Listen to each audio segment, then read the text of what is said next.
Hello everyone, welcome to Homeschool. Today I am here with one more important trick on bond order, and you all know how important the bond order is. If you can observe the previous year question papers, every year at least one question would be there on a bond order. Yes or no? Whatever may be the entrance examination, one question definitely will come from bond order. Okay, so normally, how do we calculate bond order? Based on MOT, you have a formula, isn't it? So, what was the formula? Half into bond order is equal to half into number of electrons in bonding orbital, right? And number of electrons in anti-bonding orbital. This is what the formula we normally use to calculate the bond order, right?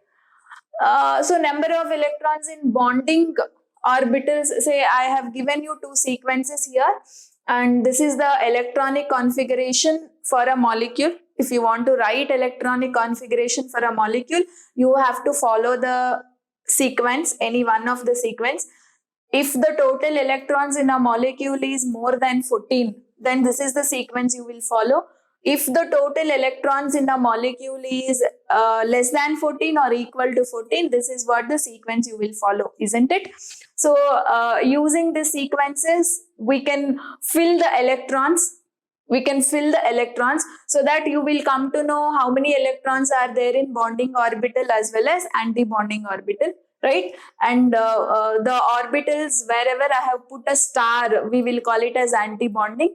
Without star, they are all bonding molecular orbital, right? So this is a normal way of finding the bond order. So what actually the bond order is? Bond order is nothing but number of bonds present between the atoms in a molecule. Okay, so that bond order, to find out, you must know how to write the electronic configuration. This is the electronic configuration for the molecule having electrons more than 14, and this is the configuration for the molecules having electrons equal to 14 or less than 14. Say one example I will show you. If I want to calculate the bond order of O2 molecule, okay, O2 molecule, what I should do is, first I need to count the total number of electrons present in it. So how many electrons are present in O2? 16 electrons, isn't it? One O, 8 electrons, another O, 8 electrons, altogether 16 electrons. So now say total electron count is above 14 only. So what is the sequence I have to follow? Sequence 1 I should follow. Okay, and try putting 2 electrons in every orbital. Here 2 electrons I'll put, here 2 electrons. Say sigma 2s orbital will have 2 electrons, sigma star 2s orbital will have 2 electrons, right? And here also 2 electrons. So how many is over? 2 plus 2, 4, 5, 6, 7, 8, 9, 10 is already over. 11, 12, 13, 14, right? And 2 more electrons, both are having equal energy, no? So here 1, here 1.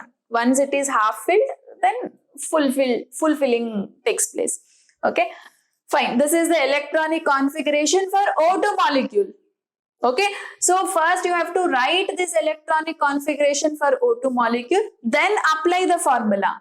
Number of electrons in bonding orbital is how much? Bonding means the orbital without that star mark. Okay, 2 plus 2, 4, right? 4, 5, 6, 7, 8, 9, 10. So half into 10 minus number of electrons in anti-bonding orbital. Anti-bonding in the sense, the one which I have indicated with a star mark. Okay, 2 plus 2, 4, 5, 6. Okay, so it will be half into 10 minus 6, 4. 1s are 2s are. So bond order in O2 molecule is 2. Okay, so this is the normal process of calculating the bond order. So definitely, if you have to use this formula, you must know how to write the electronic configuration for a molecule based on MOT. Okay, so these are the two sequences you should remember. This is the sequence for a molecule having electrons more than 14, and this is for the molecule having the electron count equal to 14 or less than 14. Definitely you should remember the sequence and then count the total number of electrons in a molecule, start filling them. Okay, then you have to apply the formula half into count how many electrons are there in bonding orbital minus how many electrons are there in anti-bonding orbital. Okay, so this is normal process of calculating the bond order. Okay, but writing the sequence, then filling the electrons, applying a formula and calculating it may take little bit of time, isn't it? So to avoid that, I have a very short trick to calculate the bond order where you can easily calculate within a fraction of time. Okay, let us go for the trick now. Say you have to remember, if see electron count, just this table, try to remember electron count. Okay, bond order. If the electron count is exactly 14, okay, then bond order will be 3. If the electron count is 13, bond order is 2.5. Electron count 12, bond order 2.0. Electron count 11, bond order 1.5. Electron count 10, bond order 1.0. Okay, similarly you can increase the electron. If the electron count is 15, the bond order again 2.5 repeats here. If the electron count is 16, bond order 2.0. If the electron count is 17, 1.5. Electron count 18, 1.0. Okay, so this is what the trick you have to remember. Just remember the electron count 14, 3. Then as the number decreases, decrease by 0.5 and come. Okay, see electron count 13, 2.5, electron count 12, 2.0, just 0.5 difference you will have. Similarly, if the electron count is increased than 14, decrease by 0.5. Just you have to remember 14 electron count, bond order is 3. This one if you can remember, rest of the thing is very much easy. As the electron count decreases by 1 unit, bond order you decrease by 0.5 unit. If the electron count increases by 1 unit, bond order you decrease by 0.5 unit. Okay, so this is what you have to remember, okay, to find out the bond order. Right? And when you know the bond order, you can easily solve the questions on stability also. Just try to remember, our bond order is directly proportional to stability. Bond order is directly proportional to stability. More the bond order, more will be the stability. Okay? And bond order is inversely proportional to bond length. Bond length questions also you can easily solve. More the bond order, lesser will be the bond length. And now you know how easily you can calculate the bond order. Okay, say for example, I told you to calculate the bond order of O2 molecule, O2 plus molecule and O2 minus molecule. Okay, so how do you calculate O2 molecule? Okay, using this normal way also we have calculated for O2 molecule. Now for O2 molecule, how do you calculate using the bond order trick? O2, number of electrons in O2 is 16. If the number of electrons are 16, tell me what is the bond order? 2. See how easily you can put the digit. Just you have to remember only this. And now rest of the story is just compare and give the bond order. Okay, so electron count 16 means bond order is 2. Okay, so O2 molecule has the bond order 2. Similarly, O2 plus. O2 means what? Number of electrons is 16. Plus means minus of 1 electron. Remove 1 electron. 16 minus 1, 15. So if the electron count is 15, what is the bond order? 2.5. O2 plus has a bond order 2.5. Okay, O2 minus 16, minus means add 1. Okay, 16 plus 1, 17. So if the electron count is 17, what is the bond order? 1.5. Okay, so O2 bond order 2.0, O2 plus has 2.5, O2 minus has 1.5. See how easily you can get the bond order. So this is what they will arrange it in an increasing order or decreasing order. You have to select the correct option. Okay, so without this, if you want to do, then this is the only way. You have to remember the sequence, fill the electrons. Find out how many electrons are there in bonding orbital, find out how many electrons are there in anti-bonding. Then you have to use that formula, half into number of electrons in bonding minus number of electrons in anti-bonding. Okay, but that will take a lot of time to get the answer. So instead of that, you can just remember this. Okay, so just remember this, 14 electrons when you have in a molecule, bond order definitely 3. Okay, so as the count decreases by 1 unit, decrease the bond order by 0.5. As the count increases by 1 unit, then also decrease the bond order by 0.5. Okay, so easily you will get. So once you know the bond order, you can clearly say that which is more stable and which is less stable, because more the bond order, more will be the stability. So now among O2, O2 plus and O2 minus, can you tell me which is the most stable molecule? Which is having maximum bond order? O2 plus is having maximum bond order. So O2 plus is more stable.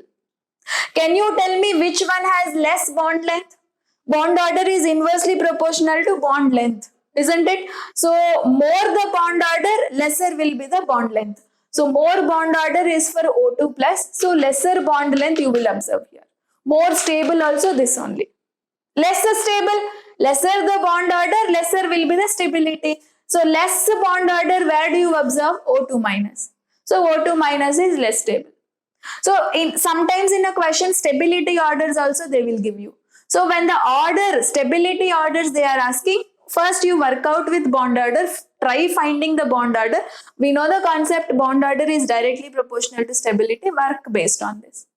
Okay, so now let us go for some questions so that you will get a clear idea about the bond order. Coming to the first question, which of the following pairs have same bond order? Okay, so some pairs have been given in option. So which pair has same bond order, you should tell. Fine. Just count the number of electrons. Say any molecule having same count in the sense, same bond order, isn't it? So how many electrons are there here? 16 electrons, right? 8 plus 8, 16. Each oxygen atom's atomic number is 8. Atomic number is equal to number of electrons only. So here 16. You must know correctly how to count the number of electrons. At least that basic you must have an idea about. Okay. And here how many electrons are there? Nitrogen atomic number 7. 7 plus 8 into 3, 24. 24 plus 7, right? 31. Plus means what? Remove 1 electron, so 30. Isn't it? So atomic number of electrons are 16, number of electrons here 30. Same number is not there. Okay, when you have same electron count, then definitely same bond order you will observe. So this is wrong. You can eliminate this option. And coming to option B, carbon atomic number is 6, isn't it? Plus nitrogen atomic number 7. 7 and 1 minus is there. Whenever minus is there, you have to add 1 minus, add 1 electron, 2 minus, add 2 electrons, like that. Okay, so how much do you get? 14, right? So 14 you will get. And how about here? Carbon atomic number 6 plus oxygen atomic number 8. Here also you will be getting 14. So whenever you get an electron count 14, then what is the bond order? 3. Okay, bond order in Cn minus is 3. Bond order in CO is also 3. So these are the two molecules which are having same bond order. Okay, so which is the option? Option B is the correct answer. And can you able to calculate the bond order present in nitrogen? Just this is for a practice. Okay, N2 molecule, how many electrons? 14. 14 in the sense, what is the bond order? Here 3. And here O2 minus, O2 in the sense 16. 16, 1 minus is there. 16 plus 1, 17. So if it is 17, what is the bond order? 1.5. Isn't it? Okay. And now CO is there. Carbon is CO 14. That means bond order 3. In NO, what is the bond order? 7. Right? 7 plus 8. That is 15. 15. What is the bond order? 2.5. Right? So this is how you have to find out the bond order. So here, in which of the case you have same bond order? Option B. Because both of them have 14 electrons. Okay, if you have 14 electrons, the bond order is 3. Fine. And coming to the next question, these are the molecules they have given, and decreasing order of stability, decreasing order, more stable to less stable arrangement. Okay, so I have already told you bond order is directly proportional to stability, right? So more the bond order, more is the stability. So what you have to do, find the bond order for all these molecules. Okay, so O2 molecule, what is the bond order? O2, how many electrons are there? 16, right? So 16, bond order is 2.0. O2 minus molecule, okay, O2 is 16, minus in the sense plus 1 you add, that is 17. So what is the bond order? 1.5. O2 plus 16, plus in the sense subtract 1. So 16 minus 1, 15. So for 15, the bond order is 2.5. Okay, and O2 minus 2. 16 minus 2, add 2 electrons, 16 plus 2, 18. So for 18, what is the bond order? 1. Okay, more the bond order, more the stability. So more bond order, where you will observe O2. That means O2 plus is having more bond order. So it is more stable than O2, right? And this is more stable than O2 minus, and this is more stable than O2 minus 2. So this is the option where you have observed that O2 plus, O2, O2 minus, the option C. Option C is your correct answer. Okay, so with the help of bond order, you can solve the questions on stability also. You can also solve the questions on bond length also. Okay, so this is the way you can find the bond order easily in a less time. Okay, thank you so much. If you have liked the concept, please like the video, share and subscribe the channel for more updates. Thank you one and all.